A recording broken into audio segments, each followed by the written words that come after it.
इस देश की आत्मा को मारने का काम किया। वो मैकाले की शिक्षा, वो मुगल काल। अभी सिर्फ 5 मिनट हमें दे दीजिए, छोड़ ले लो। आपकी इस टीम का हौसला, आपके 5 मिनट।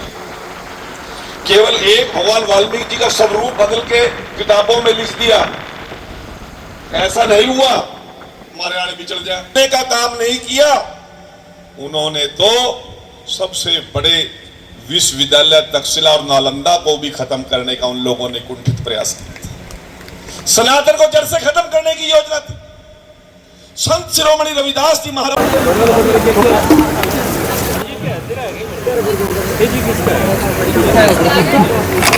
मेरा जी व्हाट्सएप पर रखा है वो पास वास्ता है। लॉर्ड जी आप भी नीचे आइए, एक बार फिर ऊपर आइए। किसका नंबर है? ये तो उसका है, क्या नाम है? श्री यशपाल नंबरदार जी। सर बाइट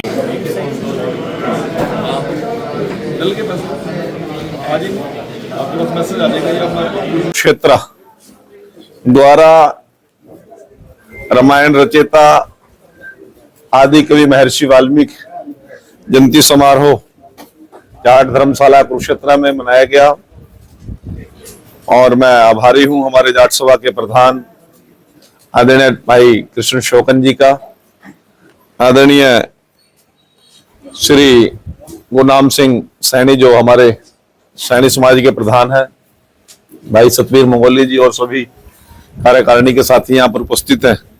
आज भगवान वाल्मीकि जयंती समारोह पूरे देश में ही नहीं पूरे दुनिया के कोने कोने में इस कार्यक्रम को आज मनाया जा रहा है। हरियाणा सरकार ने भी 22 के 22 जिलों में भगवान वाल्मीकि जयंती समारोह मनाए। सभी जगह हमारे विधायक, हमारे मंत्रीगण, हमारे सांसदगण, हमारे राज्यसभा के सांसद, हमारे केंद्रीय मंत्री सभी जगह भागीदारी कर रहे हैं और कुरुक्षेत्र में आज सरकार द्वारा आयोजित और वाल्मीकि सभा द्वारा आयोजित कार्यक्रम में मुझे भी मुख्य अतिथि के तौर पर शामिल होने का मौका मिला। इस पावन पवित्र अवसर पर मैं पूरे देशवासियों को, हरियाणा वासियों को बहुत बहुत शुभकामनाएं और बधाई देता हूं और सभी से निवेदन करता हूं कि एक ऐसे महापुरुष जिन्होंने अपना गणना, अपनी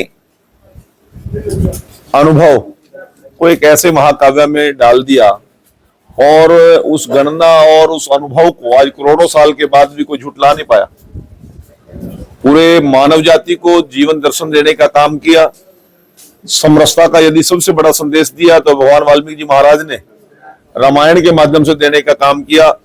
सबरी के झूठे बेर खा के राम ने यह सिद्ध कर दिया कि सर्व समाज को जब तक हम साथ लेकर नहीं चलेंगे, देश, समाज और धर्म तरक्की नहीं कर सकता। हनुमान जी ने यह सिद्ध कर दिया, यदि सेवा हो तो ऐसी सेवा हो कि जिसका दुनिया उदाहरण देने लग जाए। आज ये सनातन की जो हमारी विचारधारा है, जो मानव दर्शन है, इसको आगे बढ़ाने की आवश्यकता है क्योंकि करोड़ों करोड़, लाखों लाखों वर्षों की गुलामियां और कई कई विदेशी आक्रांताओं ने इस देश के सनातन को तोड़ने और मरोड़ने का काम किया और उसकी छाप इस प्रकार से हमारे मैकाले द्वारा भेजी गई शिक्षा में हमारे दिमाग में स्थापित हो गई कि शायद हम अपनी ही संस्कृति को भूल गए। अपने ही महापुरुषों को हम अपभ्रंश शब्दों के साथ उनकी गणना करने लगे, जबकि ऐसा नहीं था। विदेशी आक्रांताओं ने तक्षशिला को और नालंदा विश्वविद्यालय को भी खत्म किया, परंतु आज हमें उसी पुनर्दर्शन की आवश्यकता है, अपने सनातन की ओर लौटने की आवश्यकता है। हमारे मंदिरों और किस प्रकार से पूजा घरों को विदेशी आक्रांताओं ने तहस नहस किया, हमारी संस्कृति को तबाह किया, उस संस्कृति को पुनर्जीवित करके भारत माता को सिरमौर बनाने की आवश्यकता है। उस पर हमारी 11 साल की केंद्र की सरकार बहुत बड़ा काम कर रही है और 11 साल से हरियाणा प्रदेश की सरकार लगातार काम कर रही है। मैं इस पावन अवसर पर आपके माध्यम से सभी लोगों को ढेरों ढेरों बधाई और शुभकामनाएं देता हूँ। सर, कल सीजीआई पे जिता फेंका गया, उसको लेकर क्या कहेंगे? देश के प्रधानमंत्री भी बोल रहे हैं, तमाम नेता। देखिए, आज तो मैं इस पावन पवित्र अवसर पर आप लोगों के बीच में आया था। अब यदि राजनीतिक और इस प्रकार की चिंतन करेंगे तो विषय बहुत बड़ा हो जाएगा। अब जिस प्रकार देश का प्रमुख विपक्षी दल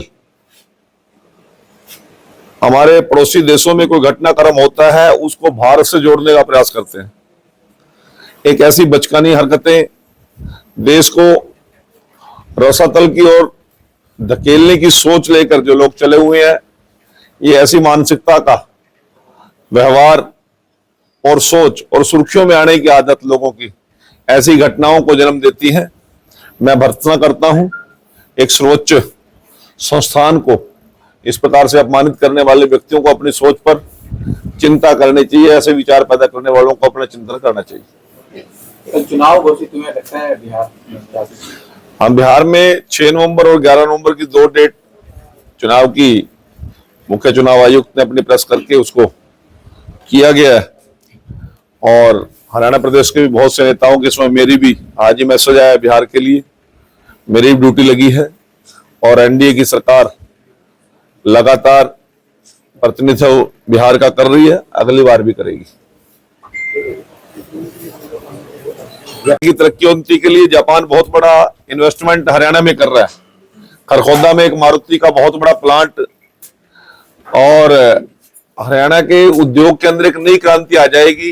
वो सारे अभी तो अंडर प्रोसेस है, आने वाले दिनों में उसको संपूर्ण रूप देने के लिए शायद प्रधानमंत्री जी भी अलग से विजिट करें। अभी तो 17 तारीख को हरियाणा सरकार के 1 साल पूरा होने पर सोनीपत में आने का कार्यक्रम प्रधानमंत्री जी का बना है, और संभवतः उस मारुति उद्योग और मारुति कंपनी के लोगों के द्वारा स्थापित किया गया हरियाणा के अंदर इतना बड़ा जो कारोबार है कि नई ऊंचाइयां और नई बुलंदी और नई आर्थिक व्यवस्थाएं खड़ी करने का काम करेगा।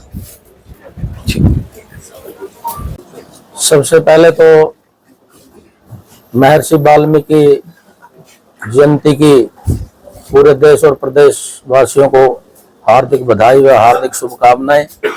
आज अंतर्राष्ट्रीय जाट धर्मशाला में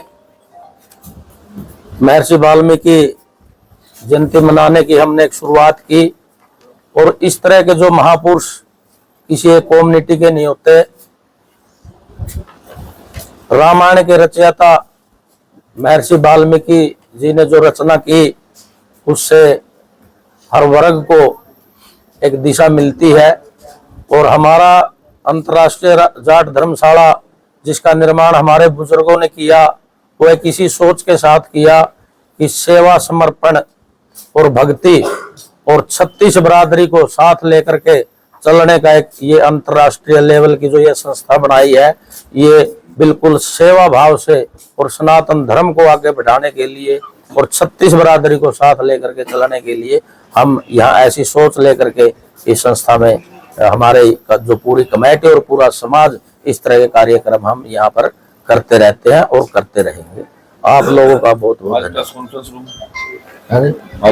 मंत्री जी ने हमारा जो प्रेस कॉन्फ्रेंस हॉल तैयार किया गया है, ये मंत्री जी ने आज इसका उद्घाटन किया है, और उसके साथ साथ हमारे जो हॉल है, एक हॉल जो 70 बाई 140 का है, उसके अंदर हम जैसे कोई शिविर लगता है, कथावाचक आता है या किसी भी तरह की कोई बड़ी मीटिंग है, उसके अंदर 2,500-3 हजार की जो गैदरिंग है उसको फुली एसी किया जाएगा।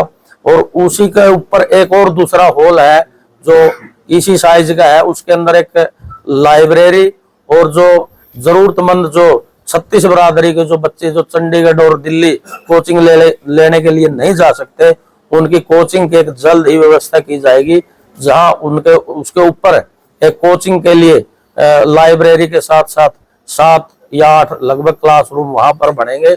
और इस तरह का हमारा प्रयास एक जारी है, और एक अन्य संस्थाओं के साथ मिलकर के जो शिक्षा के ऊपर काम कर रही है, जो जरूरतमंद बच्चों के लिए हम यहाँ कोचिंग की व्यवस्था का काम करेंगे।